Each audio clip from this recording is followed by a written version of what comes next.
नमस्ते। 25 दिसंबर की तारीख पाकिस्तान में किसी त्योहार जैसी नहीं है। इस्लामाबाद, रावलपिंडी और लाहौर के सख्त गलियारों में एक अजीब सी घबराहट है। फाइलें खुल रही है, मीटिंग्स चल रही है और फैसले लिए जा रहे हैं।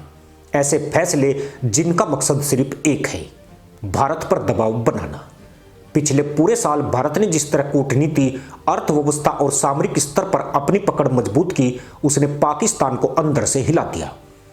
आईएमएफ की शर्तों में जकड़ा पाकिस्तान, गिरती मुद्रा, 30% से ऊपर महंगाई, 27% से ज्यादा गरीबी रेखा के नीचे जाती आबादी, इन सब के बीच भारत की तरफ से कोई सीधी कार्रवाई नहीं, लेकिन हर मोर्चे पर बढ़त।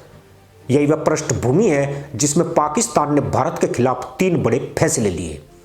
यह फैसले भारत को बर्बाद करने के लिए लिए गए, पर नतीजा आपको इसी वीडियो में आगे पता चलेगा।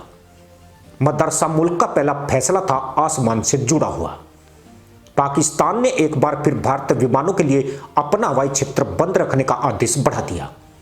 यह कोई नया फैसला नहीं था, लेकिन इसका समय और अवधि दोनों अहम थे। अप्रैल 2025 में शुरू हुआ यह प्रतिबंध अब जनवरी 2026 तक खींच दिया गया। इसका मतलब साफ है, पाकिस्तान अब भी टकराव को जिंदा रखना चाहता है। इस फैसले का असर सिर्फ भारत पर नहीं बल्कि खुद पाकिस्तान पर भी पड़ रहा है। भारतीय एयरलाइंस को यूरोप, अमेरिका और मध्य एशिया जाने के लिए अब ईरान, अरब सागर और अफ्रीका की तरफ से लंबा चक्कर लगाना पड़ता है। इससे एक उड़ान पर औसतन 45 से 90 मिनट का अतिरिक्त समय जुड़ता है। ईंधन की खपत बढ़ती है, क्रू कॉस्ट बढ़ती है और टिकट की कीमतें भी प्रभावित होती है। भारतीय एविएशन इंडस्ट्री के अनुमान के मुताबिक अगर यह प्रतिबंध पूरे साल चला तो भारतीय एयरलाइंस को 4000 से 4500 करोड़ रुपए का अतिरिक्त बोझ उठाना पड़ सकता है। लेकिन कहानी का दूसरा पहलू पाकिस्तान के लिए और भी ज्यादा कड़वा है। पाकिस्तान हर साल विदेशी विमानों से ओवरफ्लाइट फीस के रूप में करीब 80 से 100 मिलियन डॉलर कमाता था। भारतीय विमानों पर रोक लगने से पाकिस्तान खुद इस आमदनी से हाथ धो बैठा है। आईएमएफ के कर्ज में डूबे देश के लिए यह रकम छोटी नहीं है। फिर भी यह फैसला लिया गया क्योंकि पाकिस्तान के लिए आर्थिक तर्क अब राजनीतिक मजबूरी से हार चुका है। यह फैसला सिर्फ एविएशन का नहीं है, यह एक संदेश है। पाकिस्तान यह दिखाना चाहता है कि वह अब भी भारत को असहज कर सकता है, चाहे उसकी अपनी हालत कितनी खराब क्यों ना हो। दूसरा फैसला खेल के मैदान से जुड़ा है, लेकिन इसका खेल से कोई लेना देना नहीं है। पाकिस्तान क्रिकेट बोर्ड ने भारत के खिलाफ आईसीसी में औपचारिक शिकायत दर्ज कराने का ऐलान किया है। मुद्दा बना under 19 Asia cup final. Match में पाकिस्तान ने 347 रन बनाए और भारत को 156 पर समेट दिया। 191 रन की जीत। कागज पर यह पाकिस्तान की शानदार जीत थी, लेकिन जीत के बाद भी पाकिस्तान का संतोष नहीं दिखा। पीसीबी ने आरोप लगाया कि भारतीय खिलाड़ियों का व्यवहार उकसाने वाला था और खेल भावना के खिलाफ था। इस शिकायत को आईसीसी तक ले जाने का फैसला लिया गया। यहां समझने वाली बात यह है कि पाकिस्तान क्रिकेट को सिर्फ खेल नहीं मानता, वह इसे अपनी कमजोर होती राष्ट्रीय प्रतिष्ठा का सहारा बनाता है। जब अर्थव्यवस्था गिरती है, जब राजनीति अस्थिर होती है, तब क्रिकेट को राष्ट्रवाद की आखिरी रस्सी की तरह इस्तेमाल किया जाता है। भारत के खिलाफ शिकायत दर्ज कराना भी उसी रणनीति का हिस्सा है, खेल को राजनीतिक नैरेटिव में बदल देना। तीसरा फैसला सबसे संवेदनशील है और सबसे खतरनाक भी, पानी। पाकिस्तान ने भारत पर एक बार फिर पानी को हथियार बनाने का आरोप लगाया। आरोप यह लगाया गया कि भारत ने चिनाब नदी में अचानक पानी छोड़ा, जिससे पाकिस्तान के कुछ इलाकों में जल स्तर बढ़ा और खेती को नुकसान पहुंचने की आशंका बनी। यह मामला सीधे 1960 की सिंधु जल संधि से जुड़ा है। यह वही संधि है जिसे अब तक दुनिया की सबसे सफल जल संधियों में गिना जाता रहा है। भारत अब तक इस संधि का पालन करता आया है, लेकिन पाकिस्तान हर बार इसे अंतर्राष्ट्रीय मंचों पर भारत के खिलाफ हथियार की तरह इस्तेमाल करता है।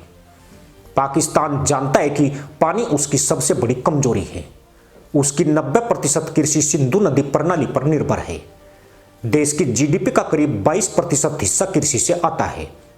ऐसे में पानी को लेकर डर फैलाना, भारत को दोषी ठहराना और अंतर्राष्ट्रीय सहानुभूति बटोरना यह पाकिस्तान की पुरानी रणनीति है। इन तीनों फैसलों को अलग अलग देखना भूल होगी। ये तीनों एक ही कहानी के 3 अध्याय हैं।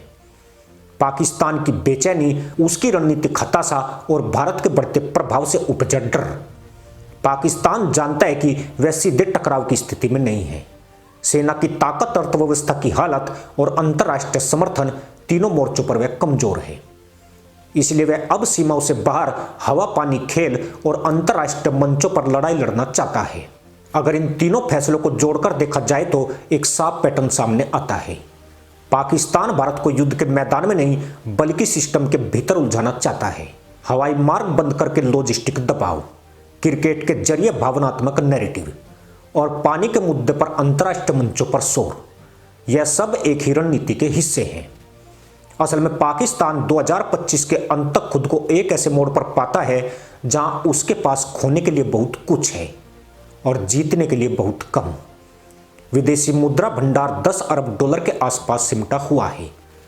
कर्ज 130 अरब डॉलर से ऊपर जा चुका है। रुपए की कीमत $1 के मुकाबले 285 के आसपास झूल रही है। ऐसे में भारत के खिलाफ शक्ति दिखाना घरेलू राजनीति के लिए एक आसान रास्ता बन जाता है। भारत के लिए इन फैसलों का असर क्या है? हवाई क्षेत्र की बात करें तो भारत ने पहले वैकल्पिक मार्गों की योजना बना ली है। ईरान, ओमान और सऊदी अरब के साथ एयर कॉरिडोर सहयोग बढ़ाया गया है। इंडियन एयरलाइंस ने अपने फ्यूल कॉन्ट्रैक्ट्स को रीनेगोशिएट किया है ताकि लागत का असर कम हो। लंबे समय में यह प्रतिबंध पाकिस्तान को ज्यादा नुकसान पहुंचाएंगे क्योंकि भारत की एविएशन इंडस्ट्री का आकार और लचीलापन कहीं ज्यादा है। क्रिकेट विवाद भारत के लिए लगभग अप्रासंगिक है। आईसीसी में ऐसी शिकायतों का इतिहास देखें तो ज्यादातर मामले या तो खारिज हुए हैं या मामूली चेतावनी पर खत्म हुए हैं। भारत के लिए यह सिर्फ एक शोर है, जबकि पाकिस्तान के लिए यह घरेलू दर्शकों को दिखाने का तरीका कि हमने भारत को जवाब दिया। पानी के मुद्दे पर भारत की स्थिति सबसे मजबूत है। भारत के पास तकनीकी डेटा, जल स्तर के रिकॉर्ड और अंतर्राष्ट्रीय कानून का समर्थन है। भारत ने अब तक एक भी ऐसा कदम नहीं उठाया है जो सिंधु जल संधि का उल्लंघन कहलाए। लेकिन भारत अब यह भी स्पष्ट कर चुका है कि आतंकवाद और पानी को एक साथ नहीं चलने दिया जाएगा। यह संदेश पाकिस्तान को सबसे ज्यादा चुभता है। इन तीनों फैसलों के पीछे एक और सच्चाई छुपी है। पाकिस्तान अपने नागरिकों की समस्याओं से ध्यान हटाना चाहता है। जब आटा 200 रुपए किलो के पार जाता है, जब बिजली बिल आदि तनख्वाह खा जाता है, जब बेरोजगारी युवा पीढ़ी को गुस्से से भर देती है, तब भारत विरोध सबसे आसान एजेंडा बन जाता है। 25 दिसंबर इसलिए अहम है क्योंकि यह दिखाता है कि पाकिस्तान अब भी पुराने रास्तों पर चल रहा है। वही रणनीति, वही आरोप, वही अंतर्राष्ट्रीय मंचों पर रोना। फर्क सिर्फ इतना है कि अब दुनिया पहले जैसी नहीं रही। भारत की अर्थव्यवस्था $4 ट्रिलियन से ऊपर जा रही है। भारत G20 का स्थायी प्रभावशाली सदस्य बन चुका है। रक्षा, टेक्नोलॉजी और कूटनीति तीनों में भारत की पकड़ मजबूत हुई है। ऐसे में पाकिस्तान के फैसले भारत को रोकने से ज्यादा उसकी अपनी कमजोरी को उजागर करते हैं। आखिर में सच्चाई यही है, ये 3 बड़े फैसले ताकत का प्रदर्शन नहीं है बल्कि डर की अभिव्यक्ति है।